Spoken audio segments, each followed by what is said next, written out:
like to welcome you to the Grand Hill Chronicles podcast. I'm your host, Don Bishop. I write as T.S. Pedramon.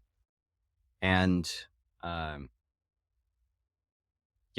super awkward. I'm here today with Thomas K. Carpenter, and we met at the 20 Books Vegas conference just on the last day. Yeah. You were going out to your car. Mm-hmm.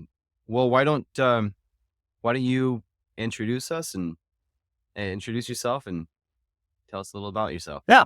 Thank you. And happy to be here. Again, my name is Thomas K. Carpenter. I have over 60 books published, a number of genres, but mostly for the last 6 or 7 years, I've been writing in urban fantasy, magical academy, with my big universe of books being the 100 Halls, which is about a modern magical academy, where each hall teaches a different kind of magic. And I write a series around each one of these halls, a 5-book series. For instance, I have one about, book magic, word magic, another one around assassins, another one around animals, stone singers. So far I've got 31 books out in the universe, and, working on more every day. Wow. It sounds like when you mentioned in your emails, or maybe when I think it was in your emails. Yeah. I looked at your website, so I don't remember which, but I think it was your emails. I had a thought, like, it sounds maybe a tad Cosmere-ish, and there's nothing to bash there. Yeah. But you have the 100 halls, and each one, like, you write each thing and it has a different kind of magic. So I think that's a fascinating idea. Yeah, I think Cosmere's probably Cosmere's probably one of the more well-known universes. I think one difference is his are all very different time periods. The Wax and Wayne series is kind of almost a Western feel with magic. Mistborn happens, I don't know, it's like 1,000 years before that. And I haven't read, I've read a few of the series, so I kind of see how it fits together. One difference is mine is all within, the relatively short time period, from the first book that it's introduced to now is maybe like a 10-year period. So I'm going wide across a similar time frame where he's, scattered amongst a long history and almost very different feel to the worlds. Yeah. And I think that's interesting. I have a universe that so I don't have any published books yet. And in fact, the universe I'm about to talk about, it won't be my first book published, because I care about it too much. I put it on a shelf while I'm writing something else, because I'm transitioning off of Marine Corps active duty. Right. And actually, so today, as we record this, it's November 29th. My end of active service is 2 days away. Oh, congratulations. Thank you. When this episode goes out, I'll already be off of active duty. I am switching into the reserves, so I'll still wear the uniform part-time. Right. When this goes out, I'll be a full-time author without any books published yet. Anyway, so I have the thing that I'm pushing out to market first is Nightshade Unicorn, but I have the Grand Hill Chronicles that I've named my podcast after. Is a universe with many worlds, and I actually had the idea for it before I ever heard of Brandon Sanderson or any of his books. I started that book in 2010 under NaNoWriMo, and it actually came out of a dream, literally. I had a dream where I was the person carrying this king's baby's weapons from one world to another world where they would be hidden for a time. Mm. And so when I woke up, like okay, so royalty, babies are born with weapons. Okay. And there's traveling between worlds. So from the foundation, I have multiple worlds. I'm not going to have the world so separated as Sanderson does, Right. like you read the Stormlight Archive and almost everything is there on that world. And in the first book, everything is there on that world. It's not until later that you go through Shadesmar and switch. And there's some Shadesmar in the first. Oh dear, I have a notification. I hope the software silenced that. So yeah, just different, I guess different ways. I don't plan on having different magic systems in that universe, though. I will have different cultures. Yeah. And they might tap into different resources. But I'm actually envisioning where this universe branched out from a single civilization. And so all these different cultures will have a common root as far as the magic system goes. No, I'm sorry. This is supposed to be about you. So, I do talk too much. So, I'm looking at my notes here, and we met. You're right you were on your way out to your car at the end. Yeah. We were loading up after the signing event. And you're in Mountain Time. What? I think you said Denver, right? You were going to Denver, Colorado, or we're at Buena Vista, about 2.5 hours southwest of Denver, or maybe an hour and a half west of Colorado Springs. So okay, at 8,000 feet. So we get some snow and some fun cold weather. Yeah. I've driven through those mountains. I don't know your town, so I can't say that I've been there, but I've driven from Utah to Southwest Kansas. So I took the 40, Oh yeah. I've been through those mountains on I-40. Yeah. It's a lot of pretty driving through there. Yeah, it is. Except for the Kansas part. Now, we did select a conversation topic for today. We're not beholden to stick to it. I mean, this podcast goes far afield, and that's fine. Whatever is interesting, we want to go there. So while before we settle on a topic, I suggested maybe we could talk about how you've converted your fantasy series into a card game. That might be something to talk about along the way. The differences between writing epic fantasy versus urban fantasy, because looking at your website, I saw kind of both of those. Building magic systems, your experience or method. And I am hoping to get C.R. Rowanson on this podcast as well. I talked to him at 20 Books. I haven't emailed him yet just because I've been really swamped, and he's kind of a big name, so I want to nail that email in order to get him on. But he wrote a book about writing magic systems. Right. But I am curious about your experience, because you've created several different magic systems. Now in the end, you suggested, I don't have it on screen in front of me. The challenges of a big pleasure and pain. The challenges and benefits. Yeah, a big series. Yeah.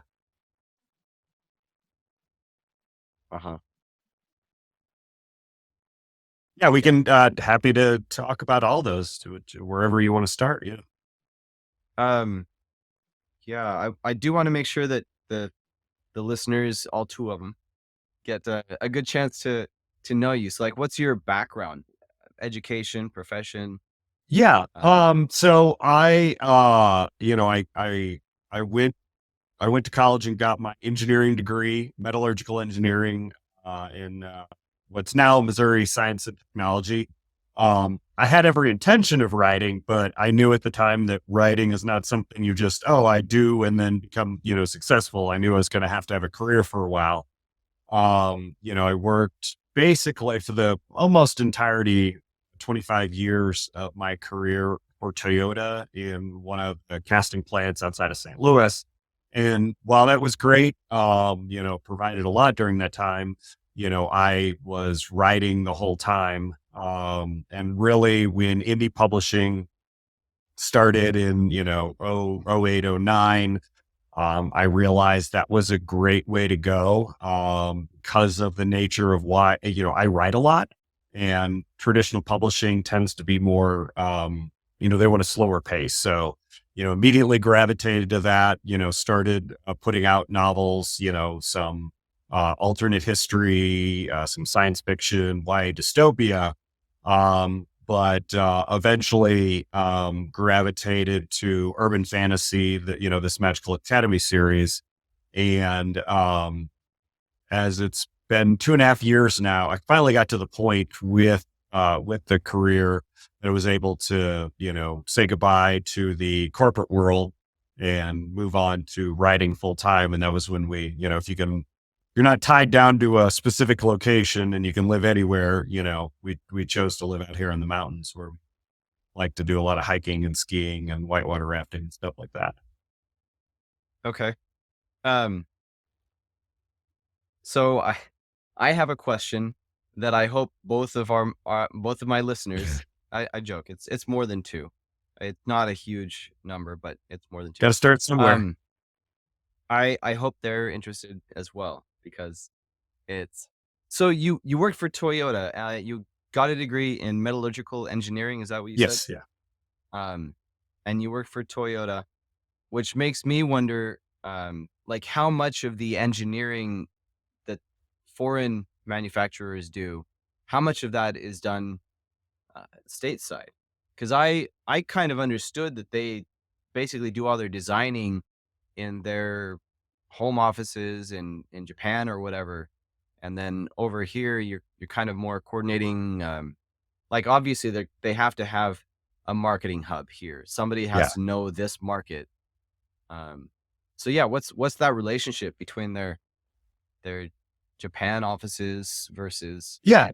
So, domestic? I'll put my old Toyota hat on. And I think for as far as like Toyota cars in the US, probably, I think I don't remember what the percentage is, but 75% of the parts come from here in the US. In the very beginning, when I first started working for Toyota, it was just plants were being started in various areas, Kentucky, West Virginia, Indiana, things like that, in St. Louis. And then, at that point we were just taking, they would send us the equipment. We would go over there, learn how to do everything. And then we would, build out the products over here and the cars. But over time, as things built up, the US side started taking over more and more responsibilities, because cars built in in Japan are going to need to be different from the US, and people over here understood the needs better for what that entailed. So, there's always going to be a core of it that's done in Japan, but certainly some of that is also done in the US now as well. So were you involved in like making sure that the materials acquired were up to spec for what they designed in Japan? Or I guess because you mentioned the different needs of different cars, is that because we have um they probably have more city driving than most Americans? Over here we have Yeah, there's most of the country has less rain than Japan, so maybe I think like, I don't know. the roads are narrower in Japan. People don't go as far distances. Like a really simple thing is, a soda cup that you get at McDonald's has got an enormous base on it. And so you need a cup holder that is big enough to hold that, Uh-huh. 7-Eleven jug of Mountain Dew that you need to drive 14 hours across the country.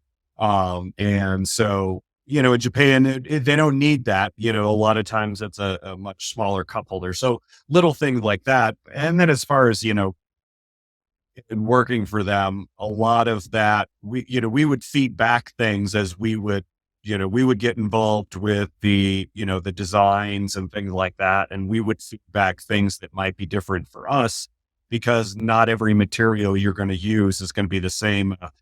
An example was, they didn't design, things with water cooling in them to deal with our mineral heavy water. A lot of times they use desalinated or, water from the ocean or things like that. So it was extremely clear, extremely clean, and didn't have a lot of excess materials. In Missouri, we had a lot of minerals in the water. And so those were things that we had to deal with that they, was unique to our manufacturing side of it. So Yeah. Uh, okay. That's interesting. Um, so as far as do you write full time now? yes, yes. Did you make that full switch? I would imagine with 6 books out. Yeah. Um, and so you said that you always wanted to write, but at the time you realized that you couldn't count on that as a career. Right. I would say I was Sure. always writing. Like in college, I started working on my first novel. And shopped that around, made lots, I've been doing it a long time. You make lots of mistakes. I like to think I've made most of the mistakes you can make in this industry, but I, kind of keep persevering and keep going. But yeah, those, that early years, there wasn't a lot of information. You didn't have the internet. You could look up how to do things, where to send things. So it was very confusing. You have this really thick tome that, explain or didn't explain anything. It was just, here's all the agents out there. And you just look through it and tried to find some and send out Uh-huh. your query letter. Unbeknownst to you, like some of those agents were actually scams. Now you've got writer beware, other stuff that it's easy to find out. As I say, one of those mistakes early on, I got an agent. I had one say yes. And I was really excited. And then after a while, they're like, I need some money for these submission fees. And stupid me, I sent a couple $100 and then never heard from that agent again. And so then I was like, okay, got it. All right. I think I got to be a little more careful. And then over time, started going to workshops and having professionals like explain how things work. Money flows to Yeah. the writer. You're never paying your agent. So a Yeah. small error or small mistake I made, but I think it did a lot for teaching me the perils of the industry. Yeah. Um, and yeah. And I was thinking the other day, like, because you mentioned writer beware. I hate to see. I see this online in writer groups, and I guess I appreciate seeing it because then we can catch them when people are like, "Hey, this publisher says they want to publish my book, and they just need this much Right. money from Yeah. me to do it." You know, it's annoying to see that happening. And I feel like there's got to be uh, some way around them, like maybe.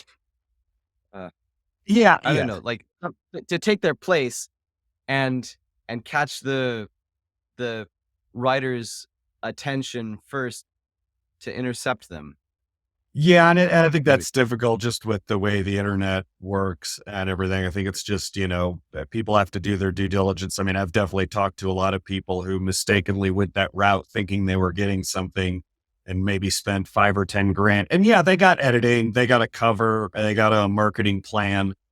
But that marketing plan was they put it up on their Facebook page that had 50, people on it that are all their relatives working but these scams are elaborate and difficult to detect. I actually had a email the other day from, I think it was like, it said it was Green Dot Productions. a movie company, and they were interested and blah blah blah. And I was like, okay, I mean, sure, like they had spent a little time to make sure that it was personalized, but there was still a lot that felt templated. And when I went and looked up, I found that production company and they had movies associated. And I was like, okay, maybe this is real. A little more digging. And eventually I found some areas that, yes, there was a Green Dot Productions, but now these people are just using that old website, or maybe they put up like their own version of it. And then they're getting people, once they get you in, then they ask for money for the script work. And that's where, and I did find something on Right Everywhere also, I think, within that. So again, that's a good resource. If any of your listeners are, aspiring writers, remember, money flows to the writer, and be very, very careful if anybody's asking you for money. Yeah. And 1 second, cause I don't have enough light. I had a couple of bulbs die, and I'm looking at myself, and I think my image is really washed out. I can turn one light Okay. on. So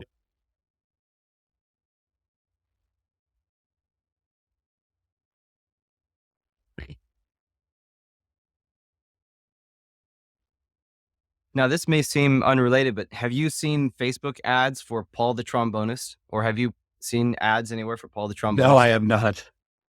And it's one of those things where you look at it and you're like, is this really legit? And so I kind of bit and looked into that, and had a session with one of his cronies, a video chat. No, not video, but had an audio chat with one of his cronies, and they talk about the 7-Figure Entrepreneurs Club.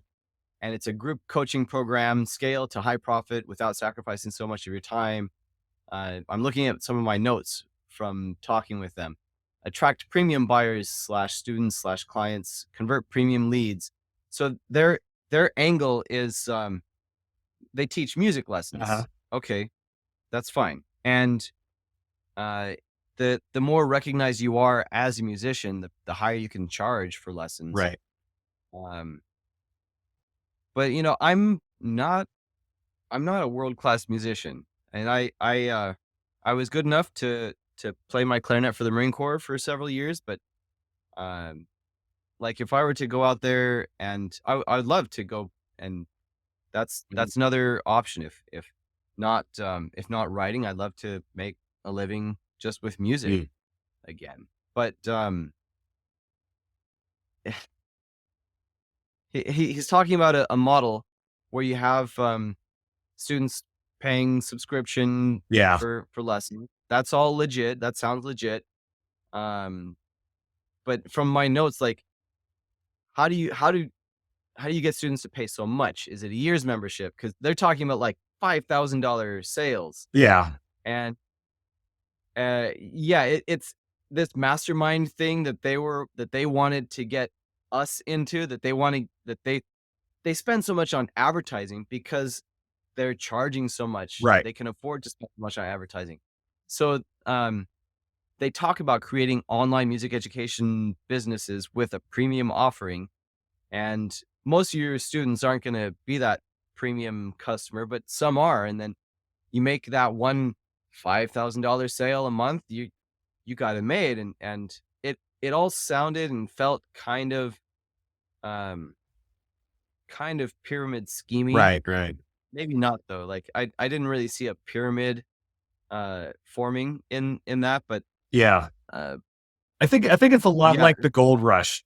The people that made the money were selling picks and shovels and Levi's jeans, not the ones going and get the gold. And I think that there's a little bit of that within publishing, especially the way things have shaken out the last few years with, Amazon kind of turning to a pay to play model and things like that. So you see a lot of people selling Facebook classes or direct sales classes or things like that. And I think there are a lot, some of them that are very legitimate and do absolutely fabulous job teaching real skills for, I think, a reasonable price. And then there are also some of those out there that are selling things for many thousands of dollars, two, three, five, where it's like, okay, this is now I feel like they're selling themselves and making money rather than actually, because a lot of people, they, kind of, it's back to that vanity press thing. Yeah. They're willing to sell it to anybody regardless of where they're at in their career. But, that's I should say, since I mentioned Paul the trombonist, I actually reached out to, and they wanted to sell me a masterclass yeah, program for a year, right? So I'm part of this what's the word, cohort or whatever yeah. for a year, and they wanted right around Ooh, $10,000, and I don't remember the first number they spat out. Of course, was so that then they could make the next number sound like a sale. yeah, yeah, The first number they spat out was 15,000. yeah. Then the second number, um, was less than 10,000, but it might have been 9,500 or Right, right, right. 9,800. I don't remember exactly. Um, so they threw out the names of some musicians, like, yeah, and he took our program and he loves it, and this musician. I actually looked some of those names up. I didn't tell them that I was writing Right. these names down. I looked them up and messaged them, um, and they swear by it. Like, where where are we? One of them? No, that's not. Anyway, so I messaged a couple of them, and they said, "Oh, here's one." Um, so I said, "Good morning. I sat in a strategy session last week with one of Paul the trombonist's friends. They said that you did Paul's course. I'm following up and seeing what your take was. What were your thoughts? Was it beneficial?" And this person said, and this person, he has a YouTube channel Mhm. and tons of followers. So it looks legit to me. It says, "Hi, Don. I am currently in the mastermind and can say you will get out of it what you put into it. If you trust the process, you will succeed. A significant portion of the mastermind and learning is sales. All in all, I have zero regrets about joining. If you stay the course, you will succeed. Hope this helps." So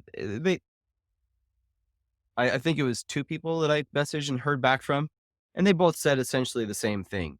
So, And they may have, but it felt like they were selling me. yeah, they may have been They're planning. They put selling to those me. names in just to make sure that if you contacted, then you get that feedback. But yeah, Yeah.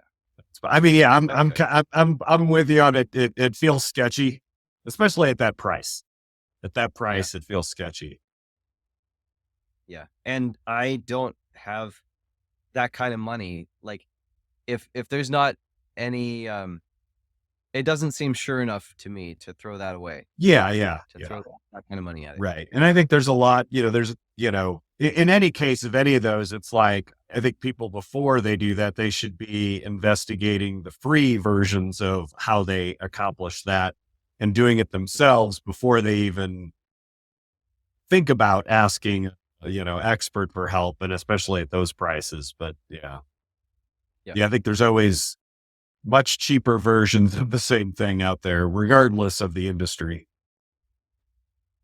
Yeah. So, bringing it back to relevance, um, let's talk about the benefits and challenges of writing a large universe of books. What can you say to that? So, what I'll address it from both a reader and a writer point of view. I think I'm sure like a lot of fantasy authors, I have a background in gaming, played role play games, stuff like that. I like big worlds. I like big, expansive, things where there's lots of nooks and crannies and stuff like that. So, early in my career, I was kind of hopping around in genres and I realized I really need to just stick to one for a while because it's hard to carry over readers from one, from alternate history to YA dystopia. The Venn diagram does not overlap there. And Mhm. so I wanted to do something that I could write for a while in, but I realized there's a problem when you write a single series. One is that you've only, if people don't get in at the beginning, they're not going to want to jump in book 15. And also people can get series fatigue, both the author and the reader.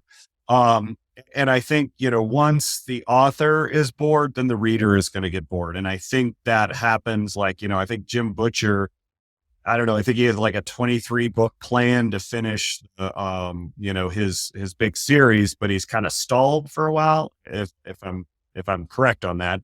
But my guess, it's a little bit of that just fatigue. He's been writing in that series a long time and he's bored. And so I think going more of the universe route, like Cosmere, um, that we talked about earlier, where you've got different worlds, different, series that are connected, then it's a lot easier. Each of the halls, it provides a different feel and there's new characters and there's some overlaps between the series, but I write them to be pulled. Like if somebody just wants to read one of the halls because they think that was really interesting, and that's it. That's all they ever read. They read the Animalians because they want to read about, animal companion and never read anything else. That's fine. They can do that without ever, feeling like they were missing something from that thing. But for those people that like to read across multiple and see the little connections and things, I think there's a bigger benefit. And that's also is easier than for me as a writer. When I get to the end of a series, I don't have to go, it's kind of like when a TV show, when they drag out the series longer, like the original writers had like, we're going to do like 4 or 5 seasons. And then it does really well and everybody throws more money at them to make it a 9, just like when they were splitting like weird books into two movies and stuff like that, like Twilight or Yeah. The Hobbit. And sometimes you ruin that when you're trying to stretch out. Write the story that you intend to write and end it. I think like one of my favorite series of the recent time is Succession. And they could have drug it out, but they did the best thing and they ended it when they needed to. And that's why I like, each of these series is a 5-book series. I can do a good 5-book series that a reader could enjoy, that I can enjoy writing, and I get to the end of it and I'm done. And now I get to say, okay, what's the new thing? What's the new hall I'm going to play with? How am I going to do it differently? And then, one of the kind of benefits I didn't really think about in the beginning, but you mentioned, my card game that I've developed is having this big world is actually, I've got a lot of material to do other things. And, as a gamer, that is exciting and fun for me. Yeah. Yeah. And I had a couple of thoughts. Let me see if I can remember. I like that you made a game because I've thought about that too. Even though I don't have any books out. Now you mentioned, oh, right. So like when a series gets tired Yeah. and they continue it on and you're like, you know what, this stopped being interesting already. Yeah. And it's not because, I don't think it's because the story could not have continued on. I think it's because they're trying to force it on. Right. When it either would naturally end or maybe it would naturally end and they could come up with a good reason for it to continue, but they don't bother to. Yeah. They come up with an excuse like, okay, we'll go with that. Right. Right.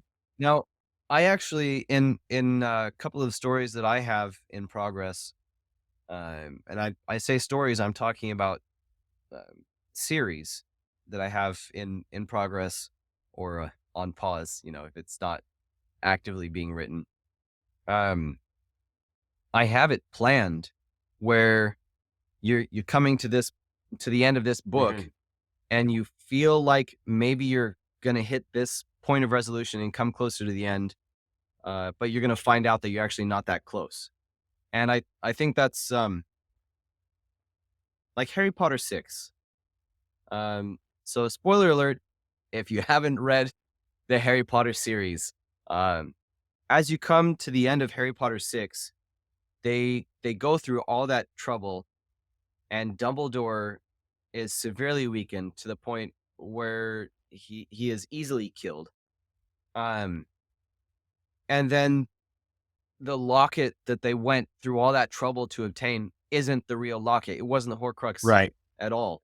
And it's somewhere else. And so they have to go find it somewhere else. So like that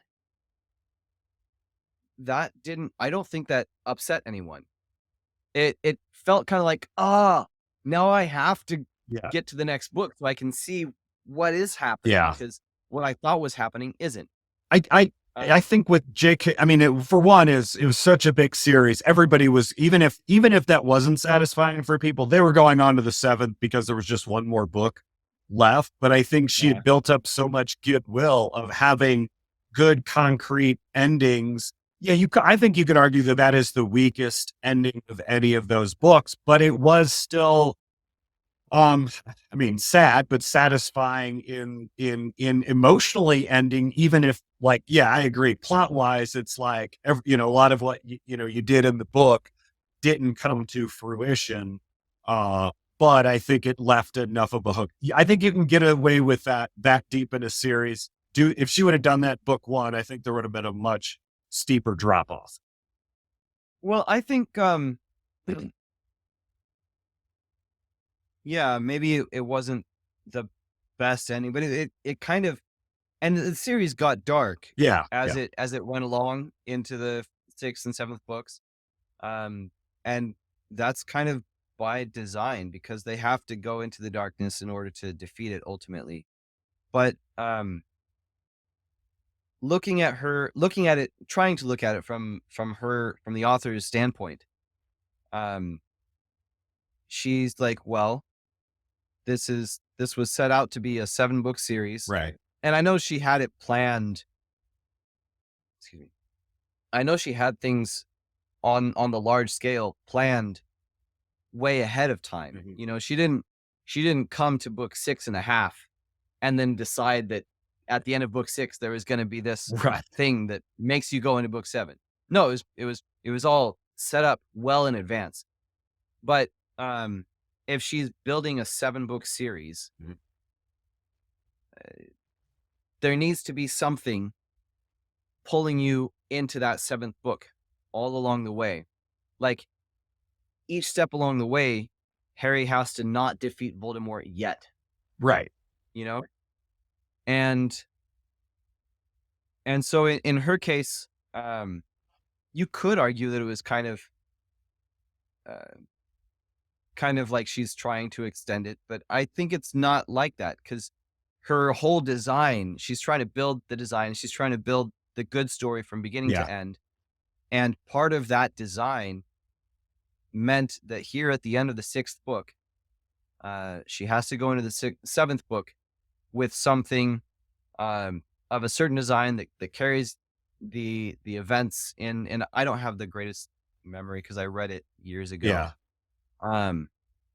So yeah, I can see that. It's not like, well, and it was her school was set up to be 7 years. So I think the expectation was, when she was doing 1 book a year, it was going to be 7 books. And, I think it was logical that it wasn't in school. I think probably there was also a part of that. She was wanting to do a little something different. She had fun tricks and things that happened throughout, like, the first 5, into 6 years. And then the 7th is kind of them away from the school. And I think there were some cool parts, but there was also a lot of that section away from the school that dragged.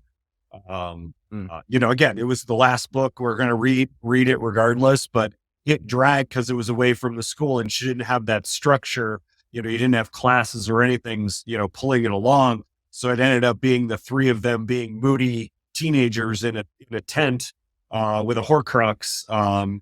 Which, once it got through that and back to the other stuff, I think the pace of that picked up. And I think that was what worked so well, was that structure she had set up, and maybe didn't, in my opinion anyway. Again, she, has all the bank account to laugh at my, critique of it. But, again, I thought I loved the books. There was so much that was great about it. You could pick apart any book. We're just talking, writer stuff and how to make things work. I think that section was a little weak, but Well, you would be moody too if you were in a tent with a Horcrux. yeah, absolutely. Actually, I have You have a Horcrux? yeah, I mean that's an art. No, I don't have a Horcrux. Not that I know of. Yeah. Um, Clarinet. no, in my new book, just a moment. Hawthorne, no, bebé, estoy en una llamada. No, enséñame después, amor. Okay. Ahorita no puedo. Okay. I'm glad I locked the door. Yeah. Um, so yeah, in my Nightshade Unicorn book, I actually have there is there is some magic that can influence minds. It doesn't control, but it can heavily influence moods. Right. And so I have a scene where there's a couple of characters, um, and they start getting ornery and arguing with each other, um, because they don't realize that they're under this influence. I shouldn't talk too much about that because it's towards the end of that book, but yeah. And so like moody teenagers in a tent with a Horcrux, I totally get it. Although I guess the argument wouldn't be complaining against the fact of them being moody. It's just what you said, that it kind of dragged. Yeah, I think logically, I get that section, but I think there's the reader experience as well to consider. I think maybe if it would have just been shorter or done a little differently, it wouldn't have felt so slow. Again, that was just, my take on it. I thought that section was slow. But Okay. Let's come back around to the benefits and challenges of writing a large universe of books. So there's I think benefits, you get to explore different magic systems. Is that how you would?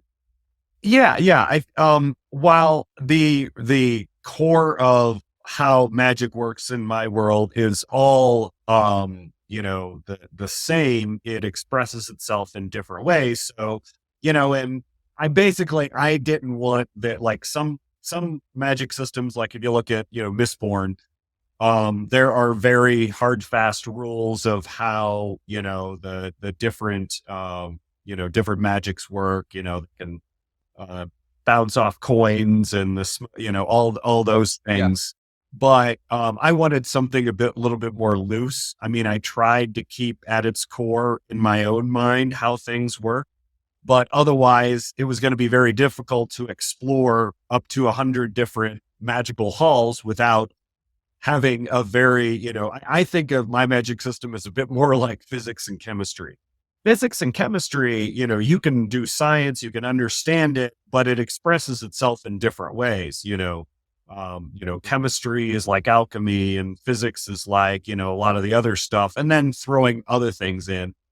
Basically, I think when creating a magic system, one, you have to think about the kind of world you want to happen, because the impacts of how magic is used is going to change how the world is. And also from your writer point of view, if you have a very hard, fast magic system and then down the road, you want like four books in, you want to change it, that's going to alienate some readers who were reading the earlier stuff and said, that's not how that works. So,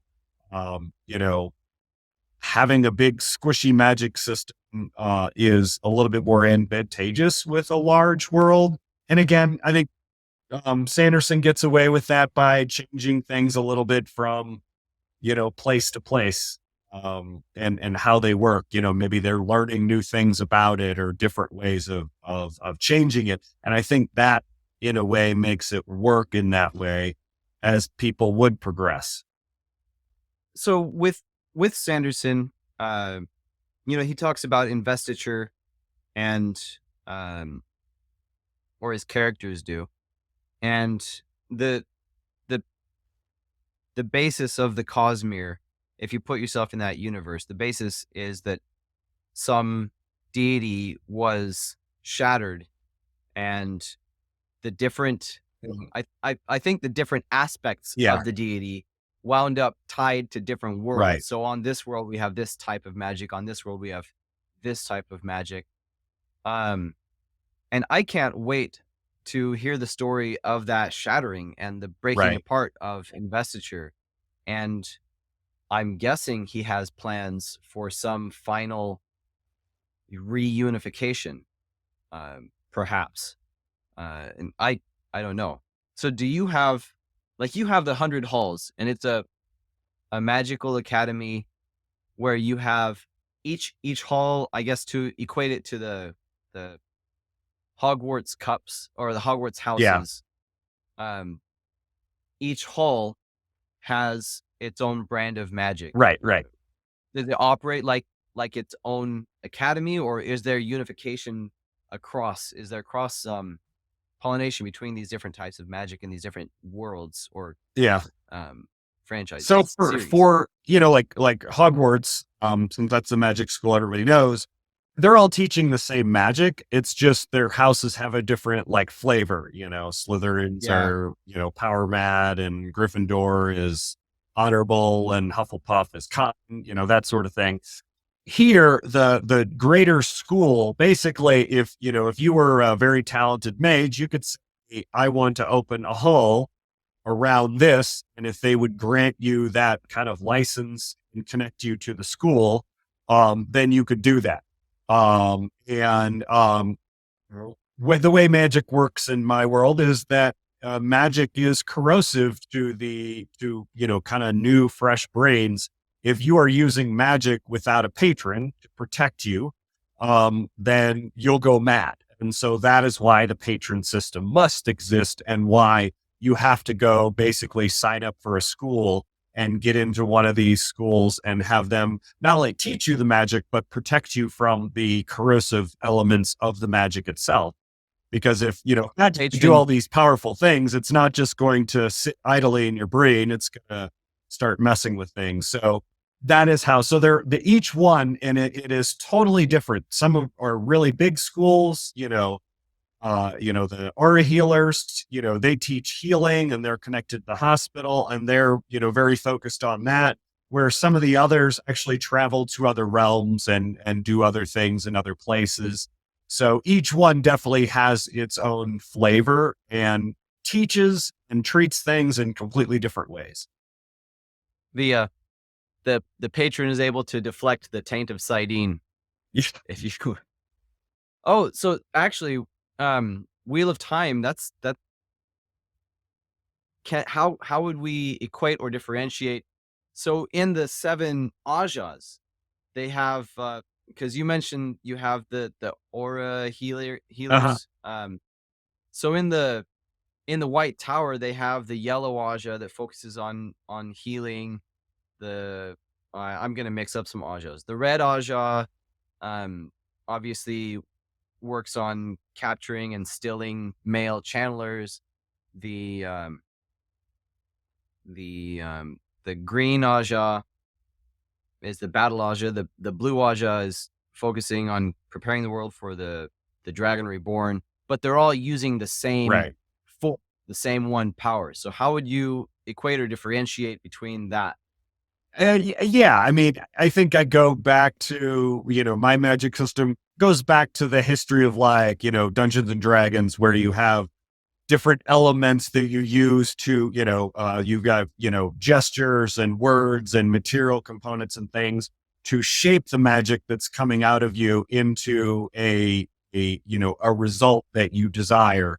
Um, it's been a while since I've read Wheel of Time. I do kind of remember those differentiations, but those are much more hard and fast. And there's also kind of a religion around all that keeps those separate and apart. And that's part of what makes that world interesting, is that very, concrete separation, but, taking it where magic is not, can't necessarily be controlled.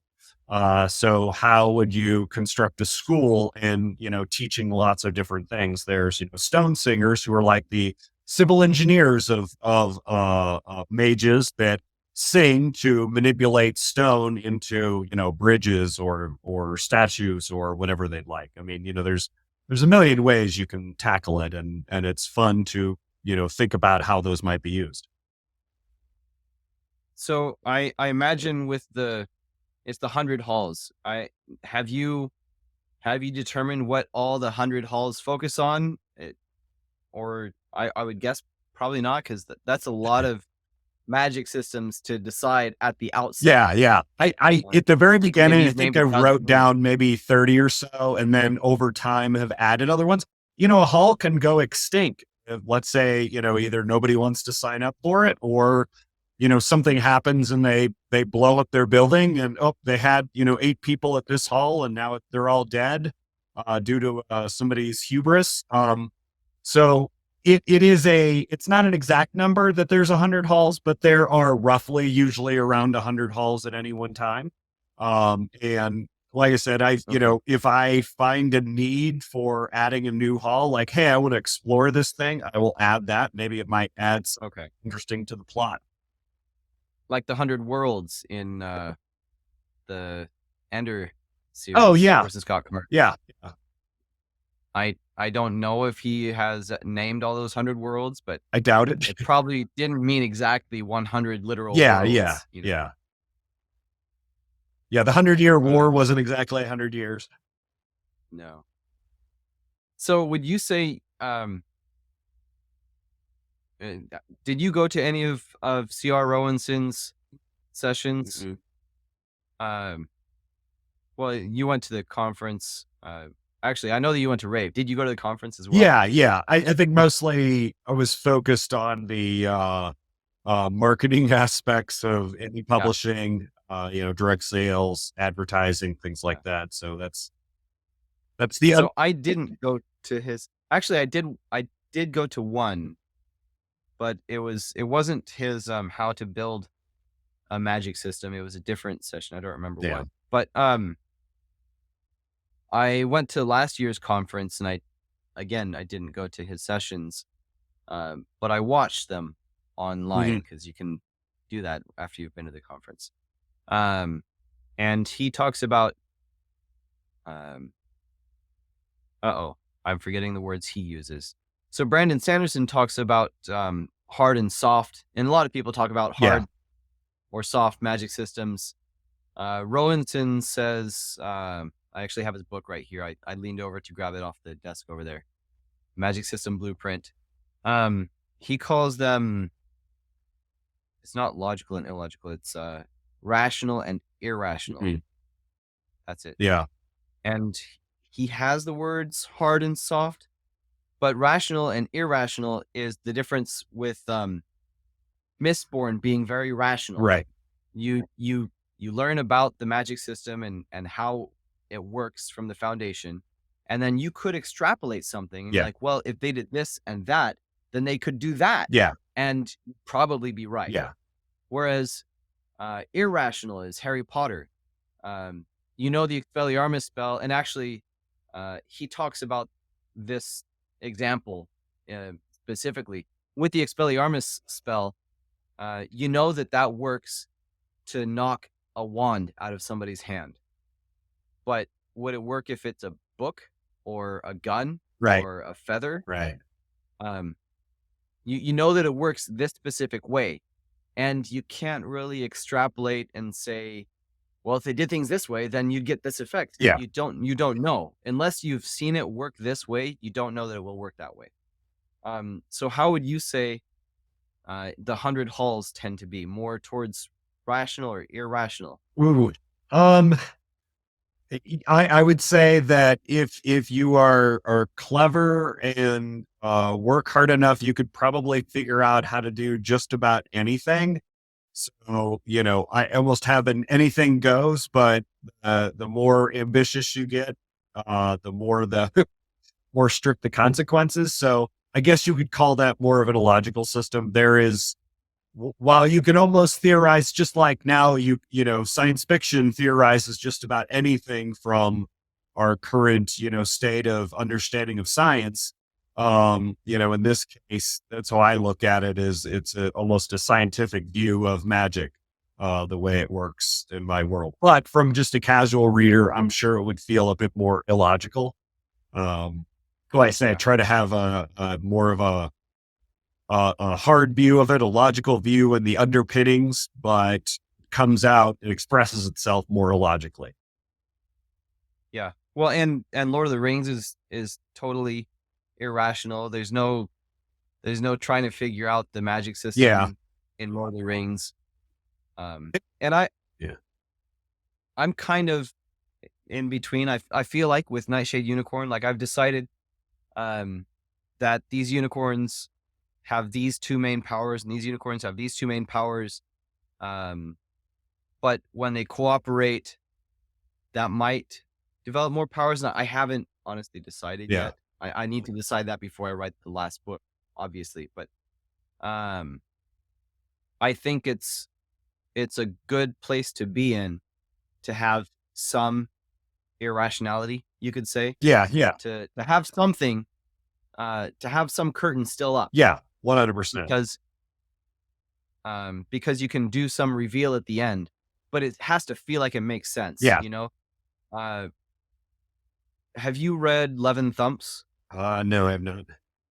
Lesser known, but the first book is really good. Like it pulls you right through, and um, the main character gets pulled into this world called Fu, and that's not reality. Like there's reality and there's Fu, Mhm. and there are certain ways to travel to Fu. It's usually you can't do it on purpose. And then in Fu, there are certain rules, but the rule is that it's not reality. Right. Um, but like there's no murder in Fu. It's impossible to intentionally kill someone. Mm.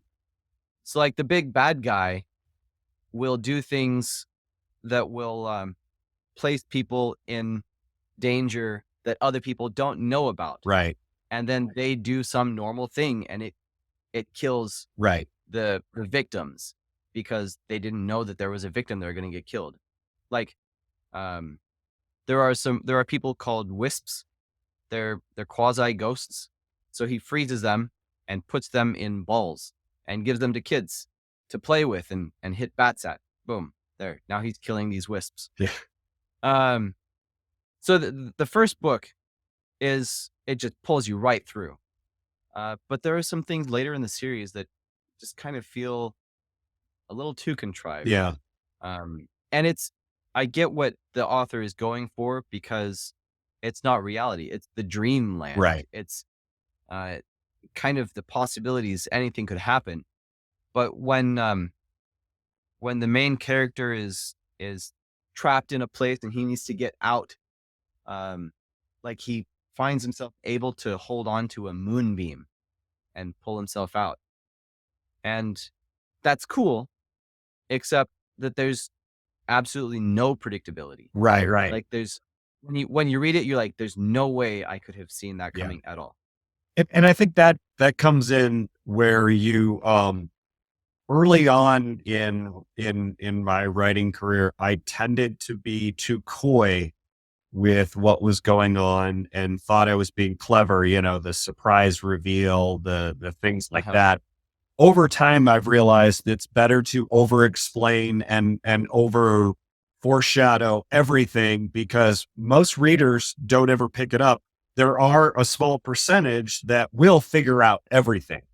But that's okay. That's part of their enjoyment is reading and figuring all the little details out and guessing the ending. And that's fun for them. And that's cool. Most people aren't going to do that. But if you haven't, if that writer didn't add something earlier on that suggested you could do that, and then you get to the point where the moon beat, and then that pulls you out of the story, you're like, I don't understand. But if, there were 3 or 4 clues earlier, then you're like, oh yeah, I remember this thing. I should have caught it. It's like the comedian's callback. Everybody cheers when they call back to the Uh-huh. earlier joke. It's a lot of fun, when you see those things, throughout that. Like, excuse me, like Star Wars. So spoiler alert for episodes 7 through 9. Uh, Yeah.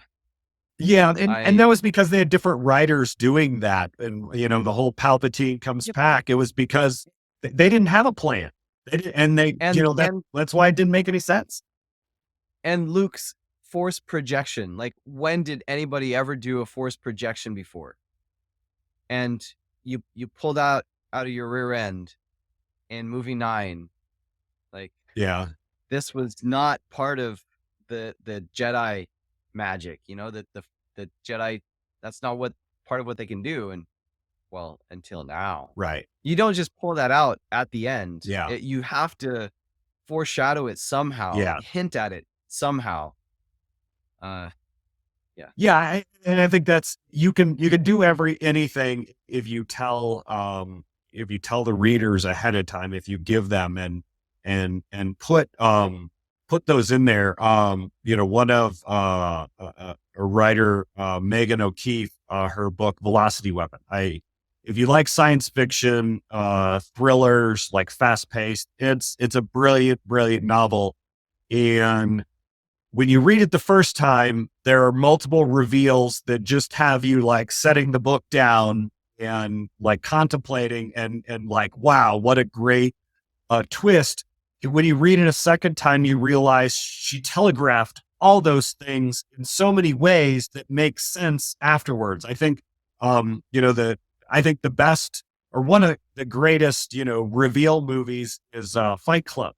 If you rewatch that movie, they're telling you the truth over and over again. It's not one time or 5 times or 10 times. The whole time, if you know the answer in the end, you know what's going on in the beginning. And it's brilliant how it's done. And I think that's a good lesson is if you're writing a book, if you're writing a story, tell everyone everything. But it's more about, the investment in the characters and all those other things that are going to pull you through. If you're just dancing through some hoops to get to a big surprise, it's going to most likely be disappointing. yeah, yeah. I never saw Fight Club, but I feel like we came around to the question of plotting versus pantsing, um, or discovery writing, and I do a mix. You know, I feel like I need to know where I'm going, Mhm. but I don't always know how I'm getting there yet. Yeah. But So I am sort of a plotter. Maybe like 70%, 60% plotting, 40% pantsing. I do like to understand the structure. When I set off on a 5-book series, I know the arc of the story for the 5 books. Excuse me. I know what each book is going to be about, and I know roughly the ending of each book. And then I will construct a rough outline, maybe a page or two about a book before I write it, just so I understand all the pieces.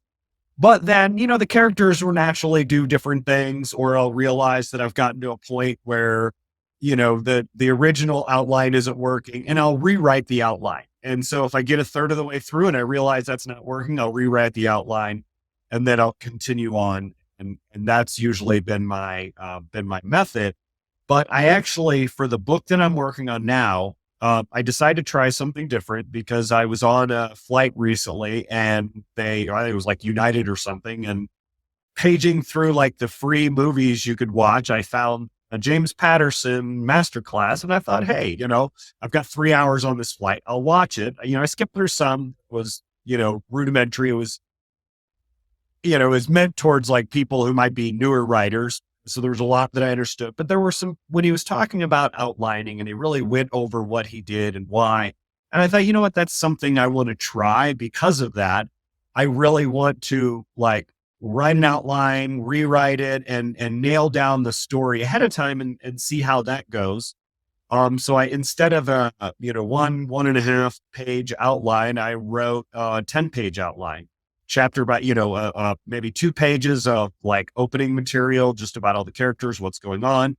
And then 8 pages of chapter by chapter, a solid paragraph about each one, what it was about, what was going to happen, how it ended, and, which point of view it was from. And, so far I'm a third of the way through my current book, and I haven't, but very minorly deviated from that outline because I'm like, oh yeah, this makes a lot of sense. But it's also been very different experience because it used to be like a panic. Oh, tomorrow I know what the chapter roughly needs to be, but I don't know anything about it. So then I'd have to like go on a run and like try to figure it out, or talk to my wife and we'd brainstorm. So there was always this like forced panic that would get me through it. Well, now I'm like, I'll sit down, and except for a few exceptions where maybe something hadn't worked it out as well as they needed to, I sit down, I read the chapter, what it's supposed to be. I read the chapter before to make sure it's connected. And then I sit down and start writing. I'm like, wow, this is a different experience. At least so far, I think I will continue doing that. I don't know if I'll do it forever, but Uh-huh. for this one, it's been a different experience in writing completely. And I think that also is important to freshen things up, 60 books in to, hey, let's try to do it a different way and see what other aspects that helps me explore. You don't want to get complacent to, oh, I know how to write a book. Cause I think actually, that, this summer, I think I went too willy nilly into a book, wrote, wrote the full thing and realized I hated it and it wasn't very good. And so I trashed it and started over, from ground zero. So, I think I was Uh-huh. looking also just for something to break up the process and see if I could, write in a different way. I really feel what you said about being in this panic, like I need to write this chapter tomorrow. I don't know what's Yeah. happening. I definitely had that experience with Nightshade Unicorn. Well, and with the Grend Hill Chronicles, because I started web noveling it on my own website before, like as far as I knew, I invented the web novel, in my own, independently. I came up with the idea in like 2014 or 15. And I tried to post like at least like 800 words weekly, and I didn't keep it up. I couldn't keep it up. I was too busy. Yeah. But I'm kind of like, well, what now? But with Nightshade Unicorn, um, I was on an internship during my last few months on active duty, and that gave me time to write. Mhm. And I was in communication with a very successful independent author, because I'm trying to learn that business and that craft. And he had identified a daily word count goal of 2,000 words per day. And so I came into it. I'm like, I'm not going to work at my unit every day Right. because I'm on this internship. This is my job, Yeah. and I better do my job. And uh, so hitting that 2,000 word count goal, um, well, I interpreted it weekly, so I said 2,000 words per week, um, because I wasn't going to write on Sundays. That's my day off, Mhm. period. Um, and I hoped to not have to write on Saturdays. And if I could keep on my toes on throughout the week, Yeah. then I wouldn't have to write on Saturdays. I still had to write on Saturdays. But yeah, I hit a point where I was past the beginning, and like the main character had started her journey and she'd gotten along her way a little bit. And um, then I'm like, now what? Yeah. Because it's too early for the end. Yeah. And some things need to be set in place before the end. But I have to write 2,000 words today. And it was really super stressful. And so that first day that I really hit that wall hard, because I had no idea what I was going to write. It Right. was so stressful. I wrote a short story instead Yeah. that day, just to get some words out. And actually, I had to get 3,000 words out that day to catch up. Um, so I wrote a short story about some knights talking about slaying dragons. Um, while I also tried to stew and simmer Yeah. and figure out how the story was going to continue from there. And it was hard. And so right now, like I feel the crunch to write book 2 because I need to. Yeah. I need to, if this is my job now, cuz it is, and officially as of this Saturday, December 2nd. It's my full-time job. Right. I need to put out a product if I'm going to sell anything and make a living. Yeah. So I feel this pressure to put out book 2, but I don't have a clear idea in my mind of how book 2 is proceeding yet. Right. And I have started an outline, and I've been super busy. So even though I finished book 1 a month and a half ago, and I feel terrible about not starting book 2 yet, but I have to back up and understand, like, there are so many administrative things that I've had to take care of while processing out of the Marine Corps. Yeah. And I need to make sure that, because I have some medical things, and I want to make sure that if that results in any disability rating, that I do my part in making sure that things are properly documented. I go talk to the right people and get all that done. So, like, I've had things to take care of. And then there was 20 Books Vegas also. And not just that, because I'm in Virginia, and I drove to 20 Books Vegas because I needed to see my house in Kansas on the way. It was the house that we bought when I taught school before I joined the Marine Corps, and it's been rented out to different people along the way. And so whenever I find myself crossing the country, I stop by.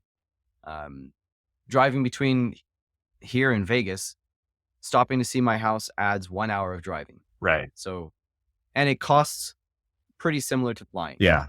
If I drive a small engine car, which I did.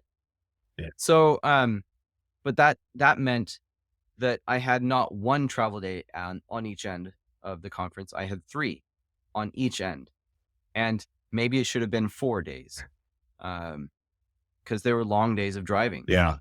But, and then Thanksgiving, and I have a family, I have kids. And so Thanksgiving takes more of my time. Yeah. It should.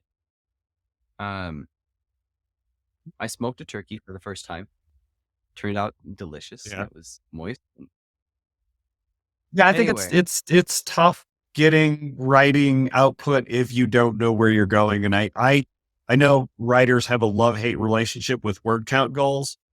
But I think, early on, word count goals are great just to get you to write. I think that, like, the way you said there, I didn't know what I was going to write on this, so I wrote a short story. That to me, that's perfect. I've been in that same spot, where, oh crap, I don't know what I need to do here. So while I'm working on this, I'm going to do some throwaway short story. It may go nowhere. It may just sit in a bin, but at least I'm working and developing and practicing. But when you're trying to, actually get that, positive word count, it's that preparation that gets you that word count. I'm hitting, my goals every day because I know exactly what I need to write. And then it's just a matter of sitting down and doing it. And when people are struggling with that blank page, with not knowing what it is, it's, they haven't developed what that outline is or put that work in to figure that out. And that was always where those kind of panicked, I need to go on a run, was to figure that out. But at least I understood my own process of how I could get that. Hey, if I do these things, I'm, going to be able to the next day, hit that and feel happy about it, because I don't want to just write to write. It's got to be good. It's got to be meaningful to the story. Yeah. And I appreciate that you said going on a run. So I've had an injury. I've had a bad knee for the past year, and I can't run. Yeah. And it's really frustrating. Yeah. Because I've had lots of ideas while out on runs. Yeah. One thing something else you mentioned, as far as, well, kind of we both mentioned, like, what am I writing today? One thing I did early on with Nightshade Unicorn was I wrote the end of book 1, and it wasn't, I wasn't in that panic, like, what am I going to write today? Yeah. But it was the most obvious thing. I had this thing in my mind, like, Right. this is where I'm going. I'll go ahead and write it. I've heard authors suggest, like, you can jump out of the sequence of the book and write a scene that's going to happen in the future. And I'm really glad I did in this case. because the whole time I had a clear idea of where I was going. Yeah. And um, Yeah. There are a lot of people that are while I out was of still order farther writers. away, while I was still farther away, it was kind of scary. Yeah. But as I got closer to it, it was like, yeah, just Yeah. booking along.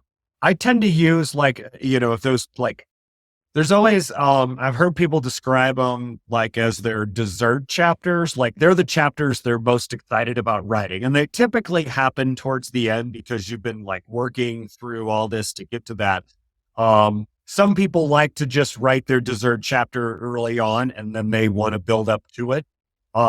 Some people like to eat dessert before they eat their meal. So, however it works, I tend to use that as like I can't wait to do that, but I need to get through these other ones. I need to, eat my meat and potatoes and, my filet with a gorgonzola port wine sauce and enjoy that before I get to the cheesecake at the end. Kind of thing. I use those chapters as a reward, but I think it makes also a lot of sense to write the ending because then you know exactly where you're going throughout that. Yeah. Well, I feel like we're kind of wrapping up, and looking at the length of recording, we're at an hour and 15 minutes right now. I think I'll split this into 2 episodes. Okay. And I have you slated for this, I guess the first of these 2 episodes, to go out on December 21st. December's pretty full already. So I'll push the second part and the first part's going to be longer than the second part. The second part is, I'm going to split it where we really started talking about craft. Yeah. And different techniques and methods. I'll probably push that to January 11th.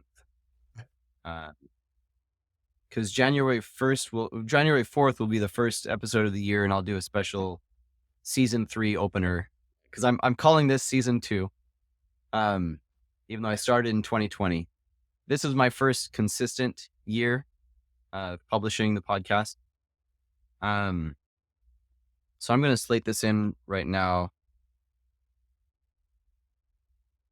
just so I don't forget it. And we're still on the recording, and we haven't finished yet. Almost there. Listeners get to hear the nuts and bolts of podcasting. Yeah. So right now I am slating in. So part 2 we will publish on January 11th. Yeah, and December is already full enough that I'm already going to publish on 2 Mondays. Because I mined the conference for for podcast guests, and I filled my December. And I have a few more lined up as well. So now we have to know, I want to ask where listeners can find you on the web, where they can buy your books, but can you first tell us about your current series specifically? The current series that is coming out, not necessarily that I'm writing, I haven't talked about that, but the first series of season 2 of the 100 Halls, kind of like you split it up. The first 6 series was season 1, and then time passed and we starting season 2 is called The Crystal Halls. The first book is Shadows and Amber. It is about the criminal underworld of the 100 Halls. So, there are ways to condense magic into tiny gemstones that give people supernatural powers. And these criminals who have kind of martial arts background use this to suddenly develop these big powers that they can now, compete against the mages and other things like that. So it's really about this criminal network and the people involved with it. It's a little bit different look. It's not specifically the school, but it's also its own school on it. The first 2 books are out, Shadows and Amber and The Emerald Eclipse. And the third book, The Sapphire Stratagem, is coming out on a couple of weeks. This is a 5-book series. It is a lot of fun. My beta readers loved it. The people who have read the first two love it. And if you like magic and fun magical academy action books, this is definitely the kind of books for you. And as far as where you can find me, my website, thomaskcarpenter.com, and I am on all of the online retailers, as well as I have my own store, which you can find on my shop, where I release books cheaper and earlier than anywhere else. Okay. So they can go to Thomas K. Carpenter and buy directly from that website. Yes, and it's not only thomaskcarpenter.com. cheaper for you, but it gives me a higher profit than what I would get on Amazon or anywhere else. So, and I think that's definitely a direction that a lot of authors are going for various reasons. But really appreciate it if an author has a website with a shop on it. That is definitely the place to get it. Okay. I'm going to extend this a little bit more if you have time and can answer another Sure. question. Yeah. We're going to deviate from, because this is my podcast and we can do this. Um, we're going to deviate away from reading and writing and talk shop business. Okay. Because you mentioned, and I want to do this too, and I'm not selling any books yet as of now. I don't remember if I mentioned already during this interview, but my first book I'm aiming for a release on February 28th, 2024. Nice. So how do you manage, because you mentioned you sell earlier and cheaper on your website. Do you how does that work with like being on Amazon? Because I'm new to this. I haven't done this yet. Yeah. I was under the impression that Amazon, there's some kind of price control within Amazon. Right. So yeah, Amazon does have price matching. However, they're only looking at the other big retailers. They're not looking at individual author websites or anything like that. There's, I think it'd be, I'm sure somebody could figure out how to do it, but they're not really concerned about that, at least right now. Maybe in the future, when all their authors have moved off to have their own Shopify or WooCommerce stores, they realize that they ruined their golden goose. So for right now, they do not do price matching now. Do you run anything through Kindle Unlimited? No, I did for a couple of years, but it came, kind of came to the conclusion that it was becoming pay to play. Back when Amazon first launched their advertising, they made like 1 billion that first year. I think now they're making somewhere like 35 billion. And that's coming mostly from the people who are selling products, because to be at the top of the list, you have to spend money on Amazon advertising to get there. Therefore, you're giving most of your profits back. It used to be in the early days that the algorithm was based on what is popular, what do people like, what are people enjoying. So it was a more merit-based, system. If you're familiar with the TV show Silo, which the original book was Wool by Hugh Howey, he put that novella up, not even realizing what he had, and it took off because people blew through it and recommended to their friends, and the algorithm took off, and he realized, wow, I've got a real thing here. So then he wrote the rest of the novellas, which eventually came together in that Wool omnibus, or I guess Silo omnibus, when they rebranded it with the show.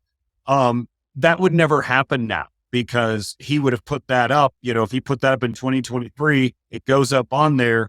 He doesn't spend any money on it, and it dies in an early grave and never goes anywhere, despite being a, brilliant novella and an eventual, whole series of novellas that turned into the show. So, and I think that's the disappointing thing, is it's become such a business that you don't see, you lose a lot of great books in there. So with, cause Kindle Unlimited has to be exclusive. If you're in Kindle Unlimited, now to be precise, and I have not looked carefully at those terms, because I have not been at the point of publishing a book. Um, Now you can have some intellectual properties, IPs. You can have some IPs in Kindle Unlimited and some elsewhere. Is that correct? You can do paperbacks wide. That when they're talking Kindle Unlimited, it is just in ebooks. And if you have your books in Kindle Unlimited, you cannot even sell them on your own website. That is part of the agreement. Will they find out? I don't know, but I like to follow Yeah, I yeah, like to follow the legal rules and not, yeah, try to be shady. So yeah. when I Because there's the possibility they could find out. yeah, yeah, yeah. And I'd like to keep my Amazon account. I want it to be less of my overall sales, which it's slowly getting that way as I'm moving to the direct sales and other things, Kickstarter, stuff like that. But it is, yeah, yeah. And basically like 2.5 years ago or 2 years ago, I realized the Kindle Unlimited wasn't working and had to go wide. And then I saw direct as an opportunity and started doing that. And right now I'm seeing it as a big future. I mean, I think you'll probably have the 7-figure authors, which was at the beginning of the 20 books. I thought the most important question that was asked of them was, what are you looking to learn and what are you going to be doing as you go into 24? Every one of them said direct sales. And I thought that was important that they said that, because in the back of that conference area, Amazon, Barnes and Noble, Kobo, Google Play, we're all back there. And mostly it's Amazon that need to hear that, but that everybody is looking to go away from their platform because of how they have treated authors. But yeah, Amazon was there, but were the people in the room listening to that? Well, I mean, I think they had like 10, 12 people there. So if they're bringing that I many think they had people there, 27. huh? Oh, I think Craig Martell said in the Facebook group ahead of time that there were going to be 27 okay. Amazon reps. And that's right. Cause they also had like, they were having private parties for their all stars and stuff like that. Yeah. So they probably had more people there for that, but yeah, at that booth was there were that many people, Oh and yeah. hopefully they took that back of saying, hey, authors aren't happy and they're moving away from us. What can we do to, competition is important. If you look at, Ingram, which is, everybody for the longest time used them for hardbacks, but they had terrible customer service. If you get books out of their Tennessee plant, they're often, have mistakes or damaged. And then they were charging people fees for uploading a new book. Well, once Lulu and Book Vaults, and, some others have come around, well, magically they eliminated their fees and they said they've been working on some of those customer things. So I think that competition is good. We need that to keep it a fair marketplace for authors. Uh-huh. And I'm sorry, I'm going to make notes.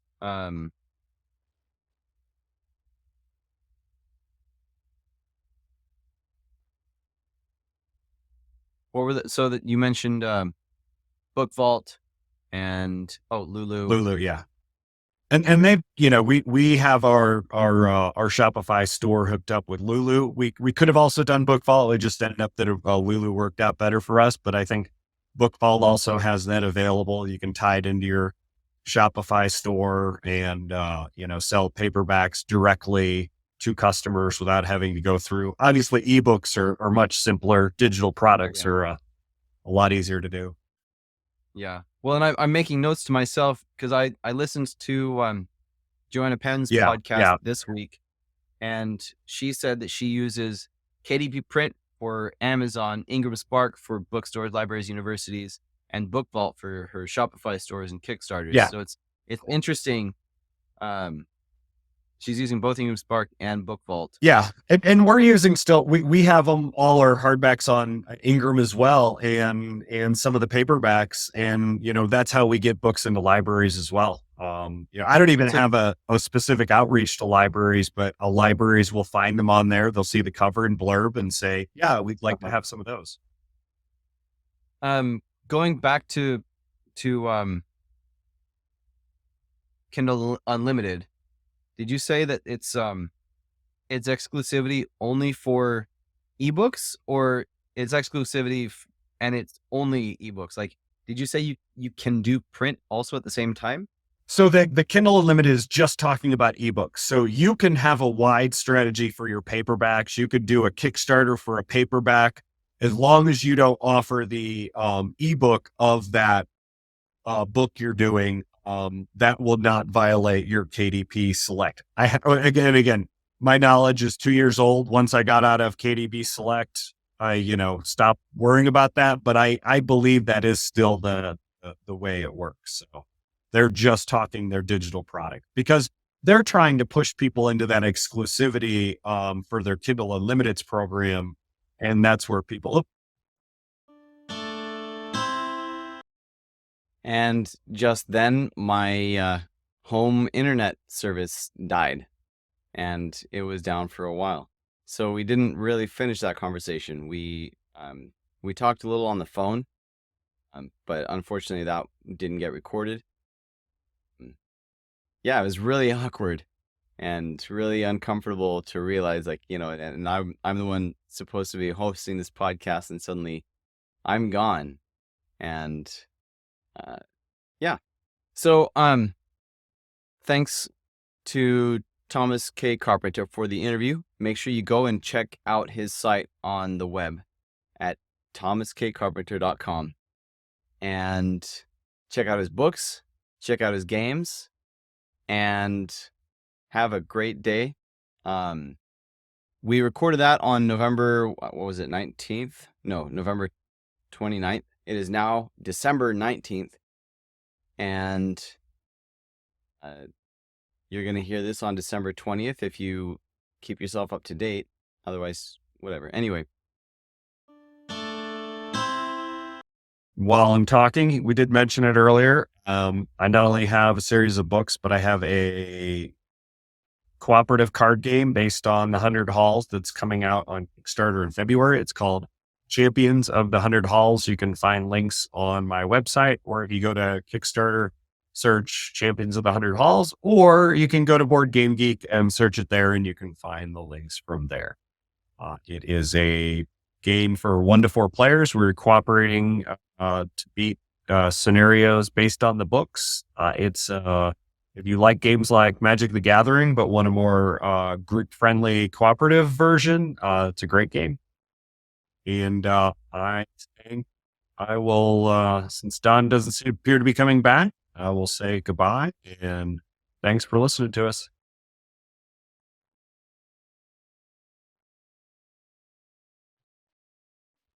Oh, wait, did we get him back? Maybe.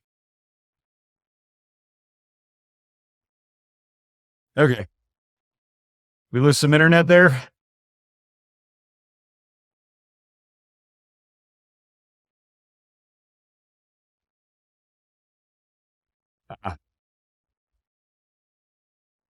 You're cutting out there.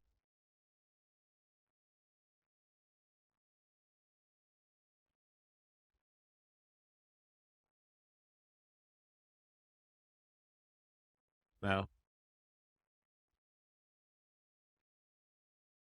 anyway, it sounds like we've lost him again. So I'll say goodbye.